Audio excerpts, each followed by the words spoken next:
Bienvenue dans l'atelier. Pour cet épisode, j'ai décidé d'aborder le montage des lignes et le choix des flotteurs. Donc en cette période hivernale, il y a deux choix qui s'imposent. Donc l'un, ça sera de préparer toutes ces lignes en vue de la nouvelle saison qui arrive. Et en ce moment, c'est une période que j'affectionne particulièrement parce que les gardons sont en train de se regrouper un peu partout et les grosses pêches s'annoncent.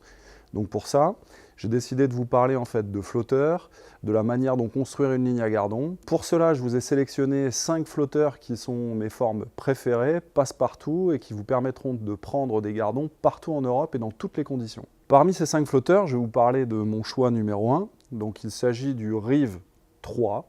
Donc le Rive 3 est une forme très effilée, avec une antenne fibre assez longue. Donc la fibre, l'avantage, c'est que ça a une très bonne visibilité.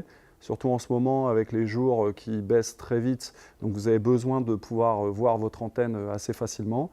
La fibre est assez sensible, une grosse quille en inox qui vous permettra d'avoir une très bonne stabilité, et ça c'est une forme parfaite pour les pêcheurs qui affectionnent les pêches à la graine et au chènevis, parce que même en hiver, le chènevis fonctionne très bien. Alors, mon flotteur numéro 2, c'est le Master 12 qui est arrivé au catalogue l'année dernière. Donc avec une forme diamant bouteille, une grosse antenne plastique, grosse quille, je dirais en inox. L'avantage de ce flotteur, c'est que ça pourra couvrir les canaux, les petites rivières, les bras morts. Donc ça pêche très bien dans des eaux calmes et dans des eaux courantes, car sa forme en diamant lui confère une très bonne stabilité et une très grosse sensibilité à la touche. Pour les grosses pêches, c'est vraiment l'une de mes formes favorites. Ensuite, nous allons passer en fait au Master 9. Donc le Master 9 est une forme poire goutte d'eau type boule, mais qui n'est pas vraiment une boule. Donc pareil, avec une antenne en fibre. Donc pour les mêmes raisons en fait, que le numéro 3, la fibre a une très bonne visibilité, une très bonne sensibilité. Et donc cette forme particulièrement donc, sur les touches à relever. Donc quand on a trouvé la manière dont les gardons mordent pour déclencher les touches à relever, c'est vraiment très bien. Donc une quille en inox beaucoup plus longue pour assurer en fait une très belle stabilité quand il y a un petit peu de vague et un peu de mouvement d'eau. Donc là un grand classique, type flotteur du Nord, donc le numéro 213. Donc malgré sa quille très courte, ça vous permettra également d'utiliser ce flotteur sur les pêches de gardon dans les canaux très profonds. Et d'ailleurs en Belgique, au championnat du monde, l'équipe de France avait brillamment remporté une médaille grâce à ce type de flotteur. Parce qu'effectivement, on n'a aucune incidence due à la quille. Donc on a en fait la plombée qui se tient positionnée parfaitement vers le fond, et donc toutes les touches sont vraiment très visibles, et c'est une forme pour moi presque parfaite en fait pour les gardons. Alors et enfin, mon petit favori, mon petit chouchou, donc le 243, donc forme typique du Nord. Donc cette forme a vu le jour il y a à peu près 20 ans dans les canaux du Nord. Je m'en souviens comme si c'était hier. Donc l'avantage, c'est que là, on n'a pas du tout de quille, une antenne plastique, un corps assez long donc pour pouvoir assurer une stabilité, très belle visibilité à la touche. L'avantage avec la quille courte, c'est que vous allez pouvoir avoir une lecture parfaite de la ligne à la descente, parce qu'en fait, le flotteur va se positionner exactement à la même vitesse que la descente des plombs. Et donc pour tous les poissons en fait, qui pourraient vous intercepter entre deux eaux, ça sera parfait. Et pour moi, c'est le coup de cœur. Il faut absolument avoir ça dans sa caisse. Donc pour le montage de la ligne, justement, ça va être le 243 que j'ai décidé de monter. Donc pour ce faire, j'ai choisi un flotteur de 1 g, parce que de toute façon, dans toutes les conditions, le poids 1 g sera le passe-partout, on va dire. Donc je vais vous montrer la manière dont on monte une ligne à gardon dans le Nord, en vous donnant quelques trucs et astuces pour réaliser une ligne parfaite. Sur le flotteur 243 en 1 g, la quille fait 0,6 mm. Pour la gaine, j'ai choisi 0,40. Et donc maintenant, on va passer au montage de la ligne et je vais vous montrer 2-3 petits trucs. Alors pour le montage de la ligne, il faut particulièrement faire attention au choix du nylon qu'on va utiliser. Donc chez Rive, on a une gamme de nylon qui est très étendue, qui correspondra au montage des lignes et au montage en fait, des bas de ligne. Chez nous, on a une gamme qui s'appelle Power Rig. Rig en anglais signifie ligne, corps de ligne. Donc le Power Rig est une famille qui commence au 900e et qui finit au 23. Donc ça couvrira en fait toutes les pêches que vous allez pouvoir trouver. En règle générale, pour les gardons, jusque des flotteurs à 1,25 g, le 10 centièmes est parfait et convient parfaitement. Pour les pêches beaucoup plus fortes, donc dès que vous avez un peu plus de 4 mètres d'eau et où il faut faire 30 kg, là à ce moment-là vous pouvez passer sur du 14 ou du 16 centièmes sans problème. Aujourd'hui on va utiliser donc Power Rig en 10 centièmes. Donc dans le montage d'une ligne, la première étape après avoir sélectionné son nylon, donc ça sera de découper la gaine. Là sur le flotteur 243, on a une quille qui est assez courte, donc 2 morceaux de gaine suffiront amplement. Donc je vais couper un morceau de gaine d'1 cm et le deuxième morceau fera à peu près 2 cm, 2 cm et demi, et je vais vous expliquer pourquoi 2 cm et demi. Donc premier morceau, deuxième morceau. Donc la première étape est de passer le nylon dans l'œillet du flotteur.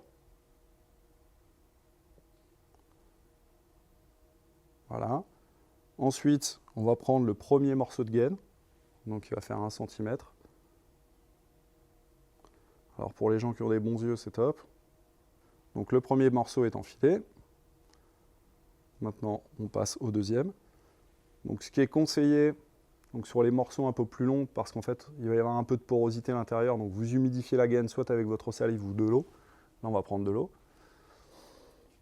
Donc ce qui fait que le fil ne va pas coller à la paroi.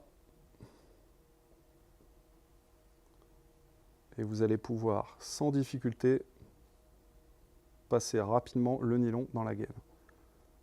Donc là, voilà, on a les deux gaines en fait qui sont passées sur le nylon. Donc la deuxième étape consiste à enfiler les gaines sur la quille. Comme ceci. Vous voyez en fait le 0,4 sur la gaine, le 0,4 donc sur la quille 0,6 donc est assez serré. Donc c'est volontaire parce que quand vous allez régler votre ligne, vous êtes certain qu'en prenant plusieurs poissons, le flotteur ne va pas bouger, donc va toujours garder en fait le fond que vous avez choisi. Et donc la deuxième gaine, qui sera un peu plus longue, je l'enfonce à moitié. Et donc comme ceci, vous allez avoir en fait une partie de la gaine donc, qui sera toujours sur l'extérieur et qui va former un anti-angle. Donc ça va limiter, je dirais, les emmêlages de la ligne avec l'antenne. Donc pour le montage des plombs, il est toujours préférable d'utiliser des outils plutôt que ses dents. Donc une pince comme ceci, à bord plat en fait, est parfaite. Donc pour les lignes type Gardon du Nord, il est plutôt conseillé d'utiliser au minimum entre 7 et 8 plombs. Donc on va avoir une plombée principale. Là en l'occurrence pour 1 gramme, on va mettre entre 5 et 6 numéro 5. Ensuite on viendra placer un plomb numéro 8. Et là, typiquement, on utilisera un plomb de touche numéro 9. Alors pour certains, ça peut paraître un peu gros, mais il faut savoir que la taille du plomb de touche sur la pêche de gardon est très importante parce que ce sont des poissons qui ont tendance à manger très rapidement. Donc vous devez avoir une indication de la touche instantanée. Et en utilisant des plombs de touche un peu plus petits, ça sera déjà beaucoup plus compliqué de lire la touche, surtout quand ils sont un peu craintifs. Donc je vais vous montrer une petite astuce qu'un de mes copains m'a montré il y a quelques années et qui marche très bien. Donc pour pouvoir avoir un résultat et un alignement des plombs parfaits, donc avant de positionner vos plombs, faites une boucle et vous allez vous retrouver en fait avec 2 épaisseurs de fil sur laquelle on va venir pincer les plombs. Et vous allez comprendre pourquoi. Donc là je vais procéder. Donc je commence toujours par les gros plombs. Donc là les numéros 5. Donc vous placez entre vos doigts. Vous allez récupérer votre nylon avec vos 2 doigts, comme ceci. Vous allez utiliser votre pince à plat. Vous serrez, même fortement.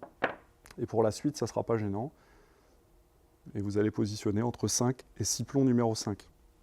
Là, pour cette ligne-là, je vais mettre 6 plombs numéro 5. Donc maintenant, je positionne mon 6e plomb de 5. Et vous allez voir également l'intérêt de la boucle. Donc l'idéal, c'est de pouvoir positionner en fait des plombs assez serrés avec un coulissement raide, donc pour pouvoir rapprocher. Donc vous vous aidez de la boucle.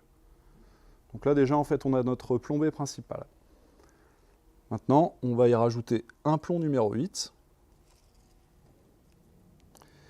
Donc le plomb intermédiaire doit être toujours plus gros que le plomb de touche pour la simple et bonne raison, et ça c'est une histoire de physique, donc il aura moins tendance à remonter et à venir emmêler votre groupe de plomb principal.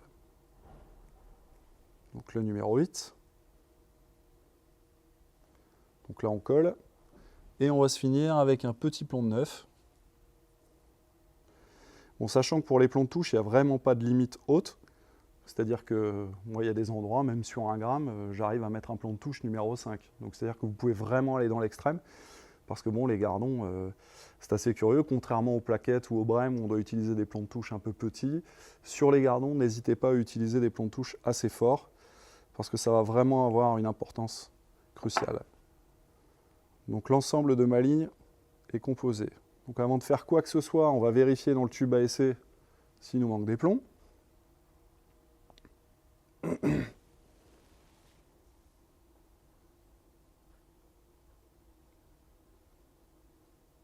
Donc là, il va nous manquer quelques plombs. Il va au moins nous manquer un plomb numéro 7. D'accord? Donc là, 6 et 2, 8. Donc on est sur notre minimum. Donc ce que je vais faire, c'est que je vais positionner du coup en dessous des plombs numéro 5, un plomb numéro 7. Après, il n'y a pas vraiment de règle, ça sera en fonction de votre expérience. Vous allez pouvoir savoir ce qui va vous manquer comme grammage. Il n'y a pas de règle précise. Moi, c'est vrai qu'avec le temps, j'ai beaucoup d'expérience, donc je sais ce qui va manquer. Je pense qu'un 7, c'est parfait. Donc là, je viens de peaufiner le réglage. Finalement, il manquait 2 plombs numéro 7. Donc vous voyez, même avec de l'expérience, des fois, on peut se tromper. Par contre, moi, ce que je vous conseille, quand vous montez une ligne, prenez tout le temps dont vous avez besoin. C'est-à-dire que vous prendrez toujours plus de plaisir à avoir construit une ligne avec laquelle vous avez passé beaucoup de temps pour avoir une plombée parfaite, un alignement parfait, un réglage parfait.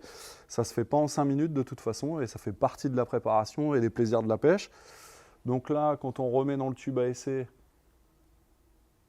voilà, on y est. Donc là, c'est-à-dire que là, vous pourrez équilibrer avec un petit plomb carré. Donc il faudra un 13 ou un 12 en fonction.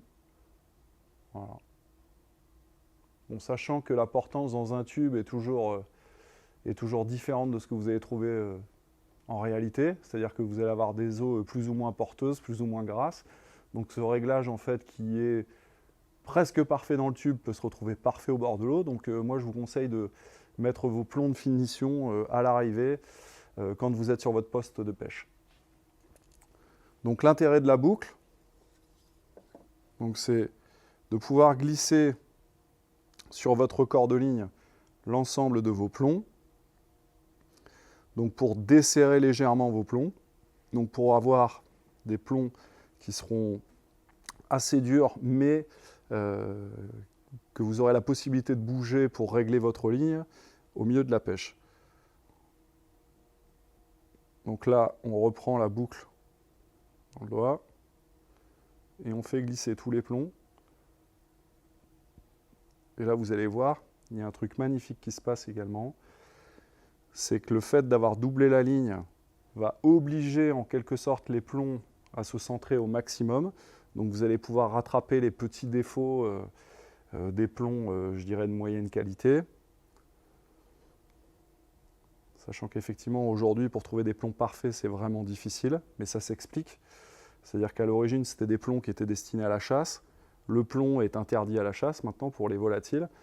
Donc on utilise du tungstène, etc. Donc les grosses usines qui fabriquaient des qualités de plomb pour avoir un vol parfait pour la chasse, donc n'en font plus. Donc soyez tolérants, parfois c'est compliqué de trouver, je dirais, des plombs parfaits. Et donc du coup, l'histoire de la boucle, déjà vous allez limiter les histoires de vrillage et de fils endommagés. Et une fois que vous allez le glisser, voilà, on y est. Donc pour les gardons, moi ce que je vous conseille, c'est de positionner votre plombée principale entre 10 et 15 cm du plomb intermédiaire et avoir votre plomb de touche entre 15 et 20 cm du plomb intermédiaire. Comme ceci, vous allez pouvoir en fait couvrir toutes les couches d'eau et vous allez avoir une présentation parfaite et une détection de touche absolument bien. Donc maintenant, on va passer à la boucle. Donc comme toujours, j'insiste, boucle en 8, surtout pour le raccord ligne bas de ligne. Donc on fait une boucle, on le tourne, on passe la boucle dedans, Donc là, vous voyez bien le 8. Et le petit truc pour pouvoir calibrer, donc il existe un tas d'outils. Mais moi, en fait, j'ai découpé un petit trombone, donc en forme de U. Donc trombone que vous allez trouver partout. Hein. Vous coupez avec une pince coupante, c'est parfait. Donc là, de cette manière, avec cet écartement, votre boucle de bas de ligne et de ligne sera exactement la même. Vous glissez dedans. Vous tirez. Hop. Et on arrive. Vous utilisez la courbure du U. Donc là, vous voyez bien que tout ce qui a servi en fait à accueillir les plombs donc, est complètement foutu, inutilisable. Donc si on avait mis directement sur le corps de ligne, on aurait eu ce résultat-là. Votre petite pince, vous coupez, vous descendez votre plan de touche, et maintenant, il n'y a plus qu'à raccorder votre ligne et votre bas de ligne. Donc voici une ligne typique du Nord pour pêcher les gardons à l'automne et à l'hiver. Maintenant, on va passer à une autre petite astuce. Donc chez Rive, tout le monde connaît en fait les plioirs de chez Rive. Donc l'année dernière, on a introduit sur les tailles les plus célèbres des nouvelles couleurs. Donc c'est pas gadget. Moi personnellement, en fait, ça me sert beaucoup. Donc j'ai la possibilité d'identifier à travers les couleurs le diamètre de corps de ligne qu'on va utiliser ou même la longueur des lignes. Donc vous avez des jaunes, des verts, des bleus, des oranges et des roses. Donc j'ai décidé de prendre le plioir bleu. Donc petit truc également, donc le plioir fait 19 cm. Attention, il fait 19 cm de cette partie jusqu'à cette partie. Donc on va avoir à peu près 17 cm au milieu.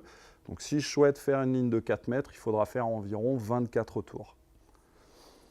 Donc je vais vous montrer une autre astuce pour ranger la ligne, qui m'a été présentée à l'époque par un grand pêcheur, qui est Alain de 8000, parce que lui c'est un maniaque en fait, et c'est un spécialiste de la pêche du gardon, comme vous le savez. Donc lui, pour préserver en fait la qualité de ses lignes et éviter tous les emmêlements, il procède de la manière suivante. Donc vous venez attraper l'ergot sur cette partie-là, donc vous mettez votre boucle, donc un tour, je mets le flotteur avec les plombs, et à partir du moment où vous avez séparé, où vous avez mis les plombs et le flotteur du même côté, quand vous allez ranger, vous rangez comme ceci. Ainsi, vous allez avoir votre corps de ligne qui sera séparé en fait des plombs et du flotteur. Donc même si votre caisse venait à tomber ou à bouger fortement, il est impossible d'emmêler votre ligne avec les plombs. Donc les lignes que vous allez monter, même dans 2 ans, seront toujours pêchantes, malgré tout ce qu'elles vont subir dans le transport, etc. Pour la connexion de l'élastique et de la ligne, encore une fois, une boucle en 8. On tourne, on va la mettre ici. Alors ça, c'est pas gadget non plus, parce que là, l'avantage, c'est que vous allez avoir une boucle qui est parfaitement droite et vous allez limiter aussi la possibilité d'avoir la ligne qui s'en mêle autour du sillon. Vous pouvez utiliser des élastiques, ou en tout cas pour les lignes neuves, vous accrochez sur le bord du plioir. De toute façon, le plastique est parfait, ça n'abîmera pas vos lignes. Vous coupez l'excédent. Avec les plioirs sont livrés des petites étiquettes sur lesquelles vous pouvez indiquer, si vous le souhaitez, pour vous rappeler dans quelques années, la taille du plan de touche que vous avez utilisé, le numéro du flotteur, éventuellement le corps de ligne, et pourquoi pas la longueur, parce qu'effectivement, dans 2 ans, peut-être que le bleu, pour vous, ne sera plus 4 mètres. Donc voilà. Donc maintenant, il ne reste plus qu'à bosser tout l'hiver pour avoir des lignes parfaites pour attaquer la saison prochaine. Ou alors faire comme moi, vous préparez quelques lignes pour le week-end et aller attaquer en fait les gardons où ils se situent pour faire de très très grosses bourriches. À très bientôt.